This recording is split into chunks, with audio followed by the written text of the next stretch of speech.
kushirikiana na Umoja wa Ulaya tuliandaa kikao cha wadau ambao kimehusisha wasafirishaji wa kahawa nje, vyama vya ushirika na wadau wengine kwa ajili ya kujadiliana namna tunavyoweza kukamilisha mahitaji ya kanuni ya Jumuiya ya Ulaya ya kuhakikisha kwamba tunatengeneza mfumo wa ufuatiliaji wa kahawa yote inayozalishwa nchini, yani traceability, kuhakikisha kuwa wakulima wote wanaozalisha kahawa wanasajiliwa na mashamba yao yanatambuliwa kwa alama za kijiografia, ikiwa ni sharti la muhimu la utekelezaji wa kanuni ya Jumuiya ya Ulaya ya kuzuia uharibifu wa mazingira. Hii pamoja na mambo mengine itajadili kuhusu namna takwimu zinazoendelea kukusanywa zinaweza zikapatikana, zikatumiwa, zikapatikana kwa urahisi, yani kwa urahisi kwa kila mmoja anaenda kutumia, na kuhakikisha kwamba sekta ya kahawa Tanzania inaendelea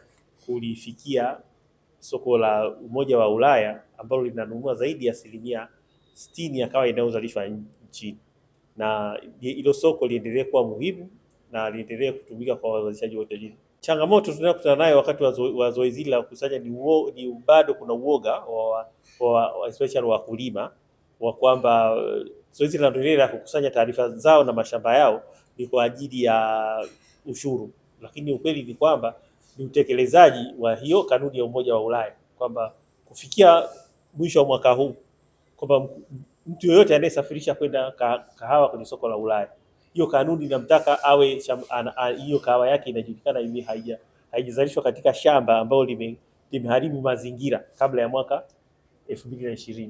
Sasa hivi wakulima zaidi ya 200,000 wameshasajiliwa na mashamba yao kutambuliwa, na zoezi hilo linaingilia kuhakikisha kwamba kufika mwezi wa 12 ambao ndio tarehe ya mwisho, wakulima wote watakuwa wamesajiliwa na watakuwa wameweza kukamilisha hitaji hilo la hiyo kanuni ya Umoja wa Ulaya. Hili zoezi linafanyika kwa kasi kuhakikisha kwamba wakulima wanakuwa na uhakika kwanza soko linaendelea kuwepo, kwa sababu hali ya soko la kahawa Tanzania sisi ni nzuri sana, bei ni nzuri, na soko la Ulaya tunaendelea kulitumia kwa sababu bado linaendelea kuwa soko tunalitegemea kwa sababu linatoa bei nzuri kwa wazalishaji wa kahawa nchini. Tunataka kwenda soko la Ulaya zaidi ya 60% hadi 70% kwenye soko la Ulaya. Zinaingiza karibu dola milioni 350 kwa mwaka. Naitwa John Mabagala, nafanya kazi na shirika naitwa EMI ambalo lilipewa kazi na Umoja wa Ulaya kwa ajili ya kusaidia bodi ya kahawa kutengeneza daftari la kitaifa la wakulima wa kahawa nchini. Hili daftari la wakulima la kitaifa la wakulima nchini ni daftari muhimu kwa sababu nchi za Umoja wa Ulaya zimeweka sheria ambayo inataka kahawa zote ambazo zinauzwa kwenye soko la Umoja wa Ulaya ziweze kuwa zimetoka maeneo ambayo hayajasababishwa au hayajasababisha uharibifu wa misitu ili waweze kulima kahawa. Kwa hiyo ili uweze kuonyesha hiyo, ni lazima uwe na daftari maalum la wakulima lenye taarifa za wakulima, wapi wanazalisha, mashamba yao yako maeneo yapi, wamepanda lini. Hizi taarifa zote kwa pamoja zinapowekwa kwenye picha za satellite zinaweza kuonyesha kwamba ni kweli hawa wakulima mahali walipo hawajafanya uharibifu wa mazingira ili kuweza kufanya uzalishaji wa kahawa. Kwa hiyo kupitia ufadhili wa Umoja wa Ulaya, bodi ya kahawa tumeweza kufanya nao kazi.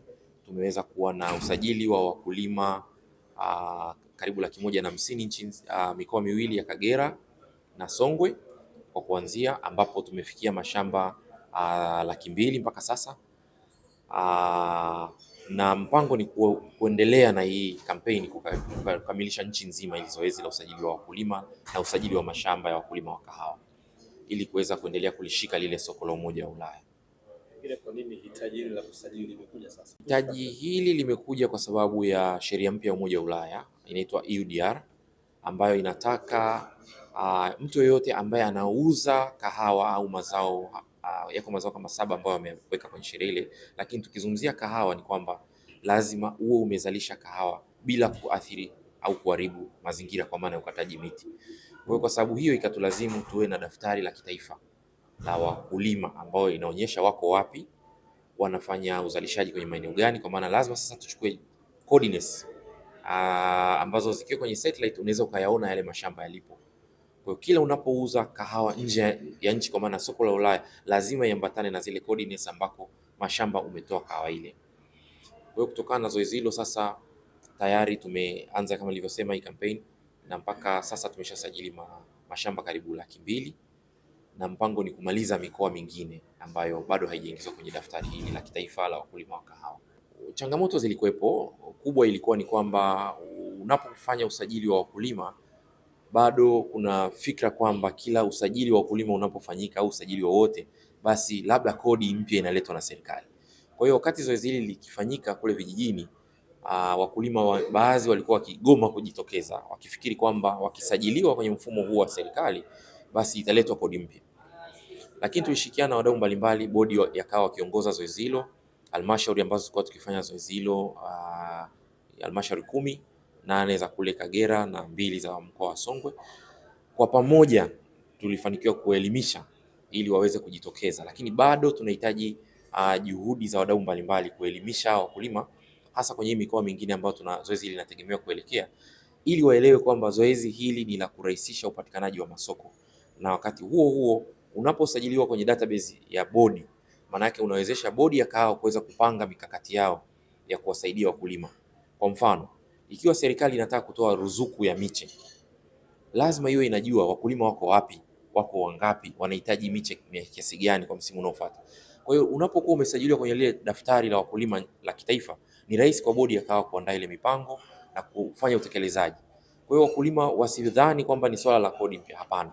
Ni swala la kuwezesha upatikanaji wa masoko, wakati huo kuwezesha mipango sahihi ya kiserikali kuweza kupangwa kwa ajili ya kuwasaidia wakulima wetu kuongeza uzalishaji kwa ujumla. Jina langu naitwa Mahamud Show, ni mkurugenzi mtendaji wa kampuni ya BizTech.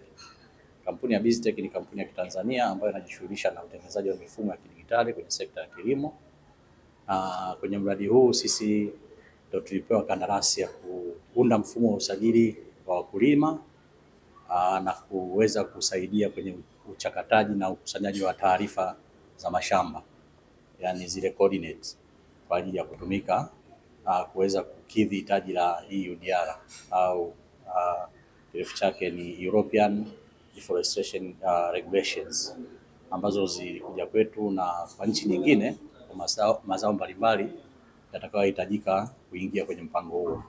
Kwa sisi kama BizTech au kama kampuni tumeshiriki katika zoezi hili kwenye kufanya mambo mawili makubwa. Ya kwanza ni kutengeneza mfumo wenyewe wa usajili wa wakulima pamoja na mashamba yao, lakini ya pili sisi ndio watekelezaji pia wa kazi hii kule kwa wakulima vijijini.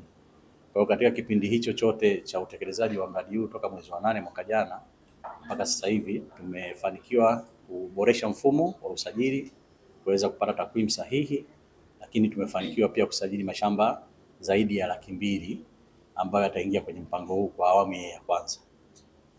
Kimsingi ni kwamba sisi kama wadau tunashukuru kwa msaada ambao umetolewa na European Union kufanya hiyo system improvement au kuboresha mfumo, lakini pia kama nchi tunanufaika kwa sababu mfumo huo unaweza kuwasaidia wakulima wetu kupata fursa ya kuuza kahawa yao katika soko la Ulaya. Kwa majina naitwa Rashid Bushiri, mimi ni mkurugenzi wa kampuni inaitwa Tunye Kahawa Africa. Mimi ni mnunuzi au sisi ni wanunuzi wa kahawa, na leo niko hapa kwa ajili ya kujifunza kimsingi, kwa sababu sisi kama wanunuzi au sisi kama nchi zaidi ya 45% ya kahawa ambayo tunazalisha nchi tunauza katika masoko ya Ulaya. Kwa hiyo Ulaya inapokuja na sheria yoyote ile kwa hizo asilimia ambazo unakuta sisi tunauza kama nchi, ina maana ina direct effect katika biashara yetu. Kwa walivyokuja na hii EUDR Deforestation Law, ina maana yake ni kwamba moja kwa moja